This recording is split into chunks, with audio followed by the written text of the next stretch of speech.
दोस्तों हाजिर हूं एक और रिपोर्ट लेकर। चैनल रितेश लखियान प्लट की मेरी आज की रिपोर्ट जो कि हिंदी में रहेगी, इसमें मैं बात करूंगा अमेरिकी जांच एजेंसी एफबीआई यानी कि फेडरल ब्यूरो ऑफ इन्वेस्टिगेशन की सैक्रामेंटो डिवीजन द्वारा कथित रूप से जारी की गई उस सिचुएशनल इंफॉर्मेशन रिपोर्ट के बारे में, जिसमें यह चिंता जताई गई है, डर यह जाहिर किया गया है कि 1 से 3 नवंबर के बीच कैलिफोर्निया प्रांत के यूबा सिटी में होने जा रहे सिख महोत्सव नगर कीर्तन के दौरान भारतीय संगठित अपराध से जुड़े हुए क्रिमिनल गैंग्स हिंसक वारदातों को अंजाम दे सकते हैं। दोस्तों, एक सिचुएशनल इंफॉर्मेशन रिपोर्ट जो कि एफबीआई द्वारा अपने स्थानीय लोकल स्तर यानी कि काउंटी लेवल, प्रादेशिक स्तर यानी कि स्टेट लेवल या फेडरल लेवल यानी कि राष्ट्रीय स्तर के ऑफिस के बीच आदान प्रदान होने वाली उस सूचना को कहते हैं जिसका मकसद पब्लिक डोमेन या मीडिया में ऐसी जानकारी लाकर लोगों में डर या भय पैदा करना नहीं रहता। लेकिन इसके बावजूद 25 अक्टूबर को एक ऐसा स्क्रीनशॉट जो कि कंप्यूटर से खींची गई एक तस्वीर थी, वो पब्लिक डोमेन में वायरल होनी शुरू हुई, जिसमें साफ ये लिखा गया था, इस कथित सिचुएशनल इंफॉर्मेशन रिपोर्ट का हवाला देते हुए कि इंडियन ऑर्गेनाइज क्रिमिनल गैंग्स से इस नगर कीर्तन को खतरा है। कथित इस सिचुएशनल इंफॉर्मेशन रिपोर्ट में यह भी दर्शाया गया था कि एक हथकंडे, एक मोडस ऑपरेंडाई के तहत इन क्रिमिनल गैंग्स द्वारा जो तरीका अपनाया जाएगा वो ये रहेगा कि अपनी गाड़ियों, अपने पिकअप वैन्स में हथियार भरकर इस नगर कीर्तन के आसपास के पार्किंग लॉट्स में इन हथियार बंद गाड़ियों को खड़ा किया जाएगा, जिसके बाद जरूरत पड़ने पर इस नगर कीर्तन के दौरान हिंसा होगी, वायलेंस होगी, fire arm gun related violence होगी। दोस्तों, यह सिचुएशनल इंफॉर्मेशन रिपोर्ट सही है या नहीं, इसके बारे में कोई भी पक्की जानकारी या स्पष्टीकरण एफबीआई द्वारा जारी नहीं किया गया। हां, 26 अक्टूबर को एफबीआई की सैक्रामेंटो डिवीजन ने एक क्लैरिफिकेशन जरूर जारी की। अपने स्पष्टीकरण में एफबीआई सैक्रामेंटो ने स्पष्ट किया कि ऑर्गेनाइज क्रिमिनल गैंग्स की गतिविधियों पर उनकी नजर है और अपने समुदायों और कम्युनिटीज को सुरक्षित रखना और इन गतिविधियों पर एक नजर बनाकर रखना यह पुलिस की जिम्मेवारी है।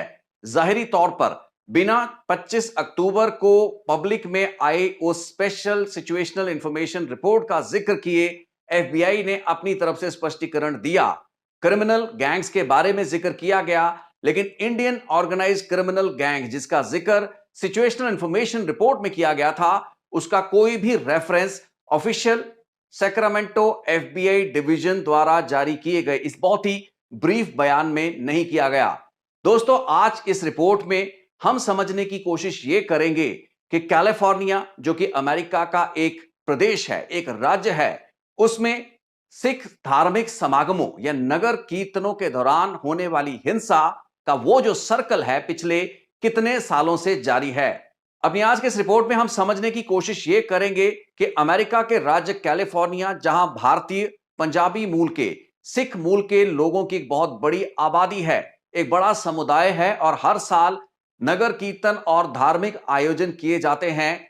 इस प्रांत और यहां के शहर अलग अलग काउंटीज में एक सर्कल ऑफ वायलेंस जो कि पिछले तकरीबन 6-6.5 साल से चलता आया है, जो कि आपराधिक प्रवृत्ति के लोगों द्वारा की जा रही वो हिंसा है जो कि American born and bread Punjabi मूल के लोगों द्वारा की जा रही हिंसा है। इसका भारतीय क्रिमिनल ऑर्गेनाइज्ड गैंग से कितना ताल्लुक है, रिश्ता है, ये इस रिपोर्ट के बाद आप खुद अंदाजा लगा लीजिएगा।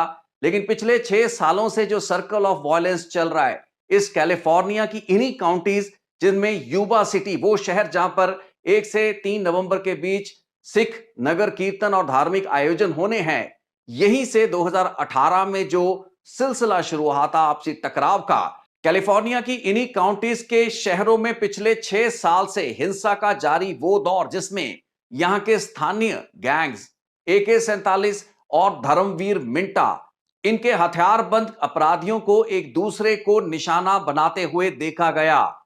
प्री वेडिंग फंक्शंस के बाहर, गुरुद्वारों की पार्किंग लॉट्स में, नगर कीर्तन के बीचों बीच गोलियां चलाने में इस गैंग के सदस्यों ने कभी भी गुरेज नहीं किया। और उस वक्त जबकि 6 साल में एक इलैबोरेट हिस्ट्री शीट, एक रिकॉर्ड इन क्रिमिनल गैंग्स का, जो कि out and out American criminal gangs हैं, बेशक ये भारतीय पंजाबी मूल के लोग हों लेकिन ये वही लोग हैं जो कि अमेरिका में पले बड़े। आज इनके द्वारा संभावित हिंसा को भारतीय संगठित अपराध या इंडियन ऑर्गेनाइज्ड क्रिमिनल गैंग से जोड़कर क्यों देखा जा रहा है। दोस्तों, इससे पहले कि हम इस नुक्ते को टच करें, मैं आपको लेकर चलना चाहूंगा 6 साल की उन गतिविधियों पर। जैसा कि मैंने जिक्र किया, 11 ऐसी बड़ी छोटी वारदातें हो चुकी हैं।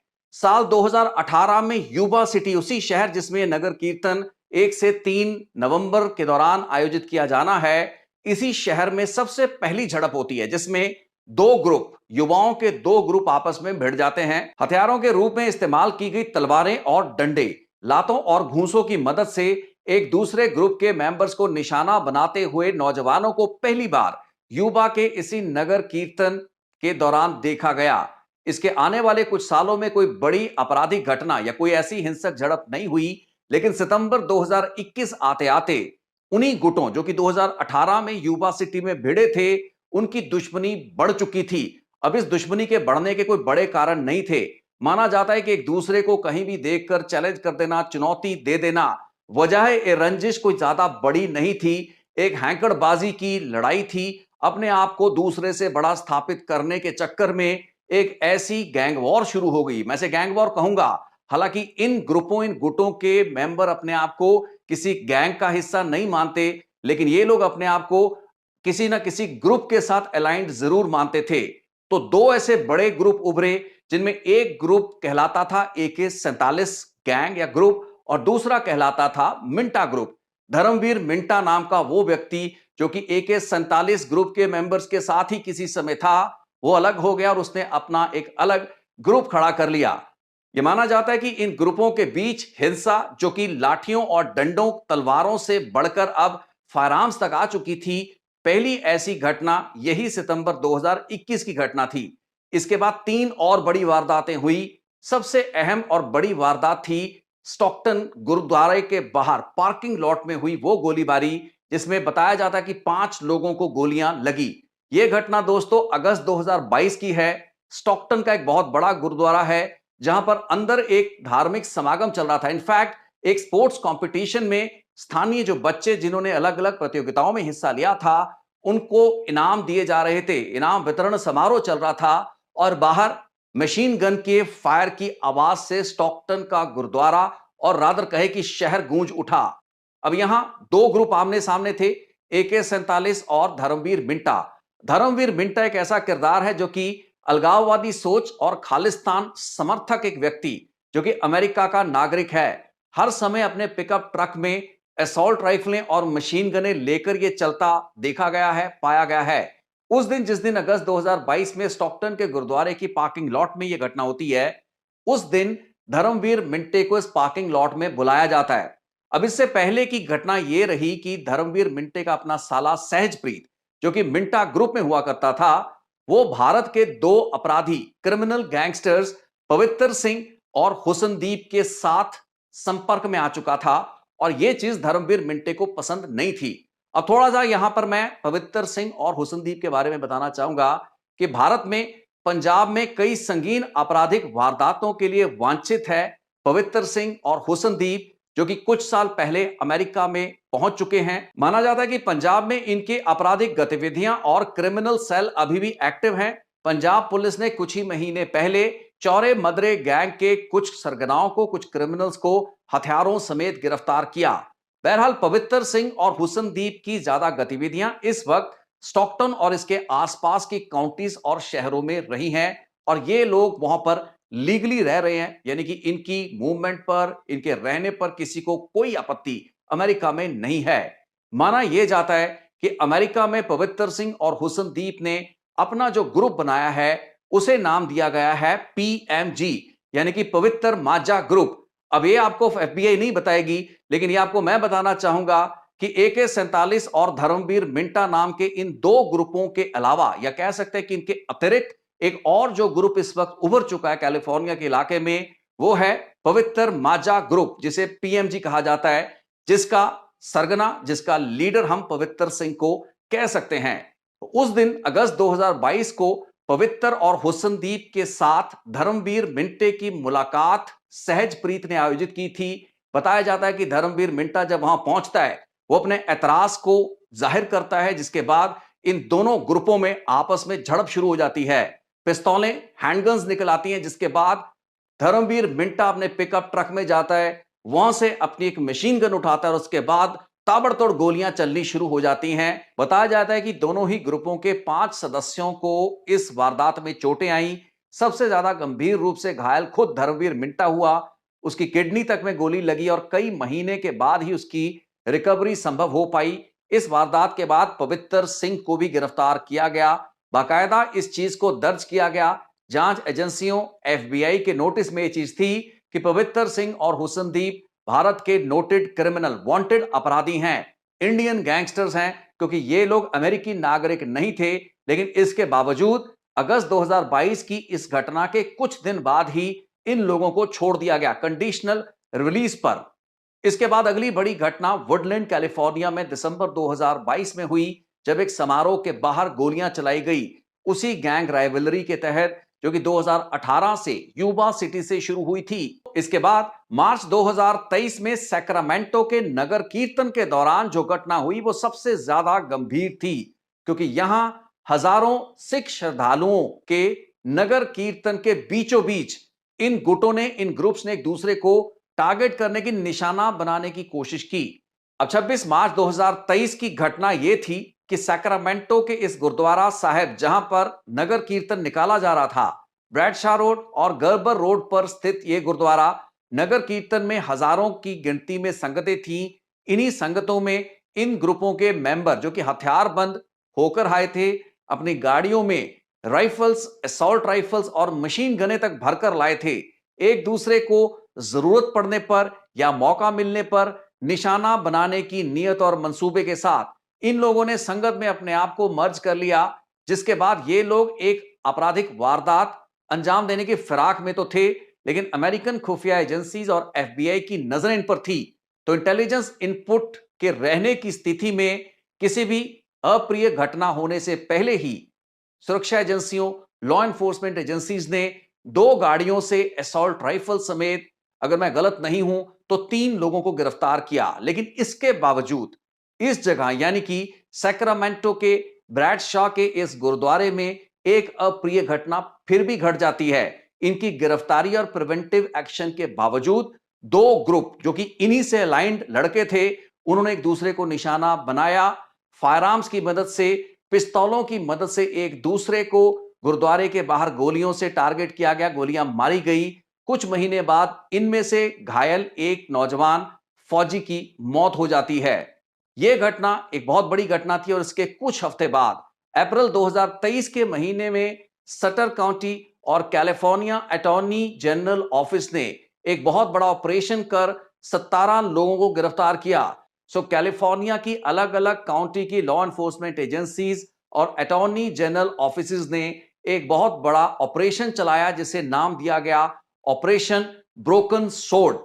यूबा सिटी 2018, पहली वो झड़प जिसमें तलवारें टूट गई थी, उसी तलवारें टूटने की घटना से प्रेरित होकर इस ऑपरेशन को ब्रोकन सोर्ड का नाम दिया गया। और ब्रोकन सोर्ड ऑपरेशन के तहत सरी काउंटी और कैलिफोर्निया की अलग अलग काउंटीज में लगभग 20 जगह छापेमारी की गई और 17 लोगों को गिरफ्तार किया गया।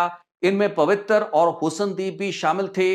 इसके अलावा धर्मेंद्र मिंटा, उसके साथ के और तमाम साथी, जो अलग अलग काउंटीज में हुई गंभीर आपराधिक घटनाओं, चाहे वो सैन होकिन हो, चाहे वो योलो काउंटी हो, चाहे वो सैक्रामेंटो हो, चाहे वो फिर कोई भी शहर क्यों ना हो, यहां पर जो जो भी आपराधिक वारदातें पिछले कुछ सालों में हुई थी, जिनमें इन 2 ऑपोजिट गैंग्स की भूमिका सामने आई थी, इनके मेंबर्स को गिरफ्तार किया गया। इनसे भारी मात्रा में हथियार, गोली, सिक्का, असला बरामद किया गया। दोस्तों, यह था ऑपरेशन ब्रोकन स्वॉर्ड, जो कि अप्रैल 2023 का था। इसके बाद कोई बड़ी आपराधिक वारदात पिछले तकरीबन 1.5 सालों में इन इलाकों में देखने को उस तरीके से नहीं मिली है। जिसके बाद आती है ये कथित सिचुएशनल इंफॉर्मेशन रिपोर्ट। अब आप अच्छी तरह समझ चुके होंगे कि चाहे तो धर्मवीर मिंटा हो, चाहे AK-47 वो गैंग हो, अगर हम पवित्र और हुसनदीप के PMG ग्रुप को साइड पे कर देते हैं, यानी इनको अलग से रख देते हैं, तो आउट एंड आउट ये वो लोग हैं, ये वो गुट है, ये वो ग्रुप हैं, उन नौजवानों के ग्रुप हैं जो कि अमेरिका में पले बड़े, यही शिक्षा हासिल की, यही इनकी गतिविधियां, यही इनके रोजगार, यही इनके कारोबार। सो क्या कारण है कि इस कथित सिचुएशनल इंफॉर्मेशन रिपोर्ट में इंडियन ऑर्गेनाइज्ड क्राइम गैंग्स के इस शब्दावली का प्रयोग किया गया है? क्या यह माना जाना चाहिए कि गुरपतवंत सिंह पन्नू की हत्या की कथित साजिश के पीछे भारतीय एजेंटों की भूमिका का मामला उभरने के बाद, हरदीप सिंह निज्जर की हत्या में भारतीय क्रिमिनल गैंग्स की भूमिका उभरने के बाद, कनाडा की सरकार और आरसीएमपी द्वारा भारतीय ऑर्गेनाइज क्रिमिनल गैंग्स का नाम वहां हो रही, घट रही आपराधिक घटनाओं में लिए जाने के बाद एक रिवाज नॉर्थ अमेरिका में बन चुका है कि हर होने वाली संभावित घटना को इंडियन गैंग्स या इंडियन गैंगस्टर्स के साथ जोड़ दिया जाए। जबकि जैसे मैंने इस रिपोर्ट में बहुत एलैबोरेटली बताया कि पिछले 6 सालों से ये सर्कल ऑफ वायलेंस, हिंसा का दौर जारी है, जहां पर अमेरिका आधारित क्रिमिनल ग्रुप्स एक दूसरे के आमने सामने हैं। दोस्तों, पवित्र माजा ग्रुप, पवित्र सिंह और हुसनदीप के अलावा कोई भी भारतीय क्रिमिनल इस वक्त तक कैलिफोर्निया के इस इलाके में ये जो आपराधिक घटनाएं हुई हैं, इनमें इन्वॉल्व नहीं पाया गया है। दोस्तों, पिछले साल अप्रैल 2023 में ऑपरेशन ब्रोकन सोर्ड के बारे में जब सटर काउंटी और कैलिफोर्निया के अटॉर्नी जनरल रॉब बोंटा और जेनिफर डुप्रे ने जानकारी दी थी, उस वक्त इन अधिकारियों ने इस चीज को एक्नॉलेज किया था, माना था कि पवित्र सिंह और हुसनदीप भारत के वांटेड क्रिमिनल है।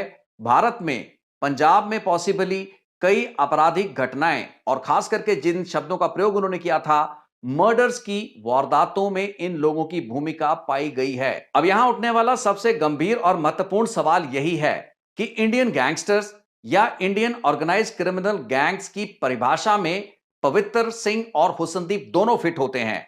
लेकिन इस चीज को समझने और जानने के बावजूद American federal bureau of investigation या स्थानीय लॉ एनफोर्समेंट एजेंसीज ने इस चीज की जरूरत को पिछले इन तमाम सालों में महसूस क्यों नहीं किया कि पवित्र और हुसनदीप जैसों को भारत को सौंपा जाना चाहिए? एक बहुत बड़ा सवाल है, क्योंकि खुद अपनी प्रेस कॉन्फ्रेंसेस में इन लोगों की मर्डर, हत्याओं की वारदातों में संलिप्तता को एक्नॉलेज किया है वहां की जांच एजेंसीज ने। तो कायदा तो यही बनता है कि Indian gangsters, Indian passport holders को भारत को सौंप दिया जाए, लेकिन ऐसा नहीं किया जाएगा। और अपनी तथाकथित सिचुएशनल इंफॉर्मेशन रिपोर्ट्स में जिक्र किया जाएगा इंडियन ऑर्गेनाइज क्रिमिनल गैंग्स का। अब इसे अगर the great north American dilemma यानी दुविधा ना कहा जाए तो क्या कहा जाए? अपनी राजनीति, अपनी कूटनीति, अपनी सहूलत के मुताबिक इंडियन ऑर्गेनाइज क्रिमिनल गैंग से अपने समाज को खतरा बताकर गुप्त सूचनाओं को मीडिया में लीक कर दिया जाए और एक अलग प्रभाव दुनिया को देने की कोशिश की जाए, बहुत ही नाजुक, बहुत ही सेंसिटिव कम्युनिटी रिलेटेड इश्यूज पर, जबकि असलियत, वास्तविकता ग्राउंड पर कुछ और है। साल दर साल, सालों से आप इन क्रिमिनल्स की गतिविधियों को रोक नहीं पाए हैं, अपने गन लॉज को सख्त नहीं कर पाए हैं, अपने मुल्क में नशे की स्मगलिंग से लेकर हथियारों के प्रचलन को रोक ना पाना, भारत में अपराध करने वाले क्रिमिनल्स सिंडिकेट्स जो कि अमेरिका या कनाडा से बैठकर भारत में टारगेटेड किलिंग्स करवाते हैं, भारत में एक्सटॉर्शन कराते हैं, उन अपराधियों के संदर्भ में जो भी जानकारियां भारत सरकार द्वारा अमेरिका को दी जाती रही, उन पर कोई कार्रवाई ना करना, पवित्र और हुसनदीप का एक क्लासिक केस है। जबकि खुद अमेरिकन अथॉरिटीज ने यह माना है कि ये लोग क्रिमिनल है। हिंसक गतिविधियां इनकी अमेरिका में ना रुक पा रही हों, आपराधिक वारदातों को भारत में अंजाम देने के बाद ये लोग भाग खड़े हों, ये सब जानने और समझने के बावजूद ना तो एफबीआई, ना ही अमेरिकन पुलिस इनके खिलाफ कोई कार्रवाई कर पाए, इन्हें वापस भारत भेज पाए। यानी कि आप बांटेंगे मशीन गन, असॉल्ट राइफल्स और पॉलिटिकल असाइलम, और जब किसी समुदाय के धार्मिक समागम को गैंग वायलेंस से खतरा महसूस हो, तब जिक्र आएगा तथाकथित खुफिया रिपोर्ट्स में इंडियन ऑर्गेनाइज्ड क्रिमिनल गैंग्स का। दोस्तों, इस मापदंड को अगर दोहरा मापदंड ना कहा जाए तो क्या कहा जाए? The great north American dilemma. आज अगर अमेरिका के कैलिफोर्निया में किसी भी काउंटी के किसी भी शहर में किसी भी किस्म की गैंग वायलेंस का खतरा है, तो वो गैंग वायलेंस का खतरा अमेरिका में पैदा हुए अमेरिका के ही गैंग से है, न कि किसी संगठित भारतीय क्रिमिनल गैंग से। भारत में आपराधिक गतिविधियां करवाने वाले क्रिमिनल सरगनाओं की कमी कैलिफोर्निया में, कनाडा में कोई नहीं है, लेकिन वहां की धरती पर ये लोग अपराध करने से पहले 10 बार सोचते हैं। तो ये जो नैरेटिव्स खड़े किए जाते हैं इंडियन ऑर्गेनाइज्ड क्रिमिनल गैंग से खतरे का, ये जो नैरेटिव जो कि एक लीक के जरिए खड़ा करने की कोशिश की गई है, ये एक डबल स्टैंडर्ड है, ये एक दोहरा मापदंड है। इससे ज्यादा इसे कुछ भी नहीं कहा जा सकता, समझा जा सकता। इसी नोट के साथ मैं इस रिपोर्ट को यही रोकूंगा और चाहूंगा कि अगर आप लोग इसके बारे में कुछ कहना चाहें तो जरूर कमेंट सेक्शन में लिखें, भाषा शब्दों की मर्यादा को ध्यान में रखते हुए। शुक्रिया, फिर होगी मुलाकात।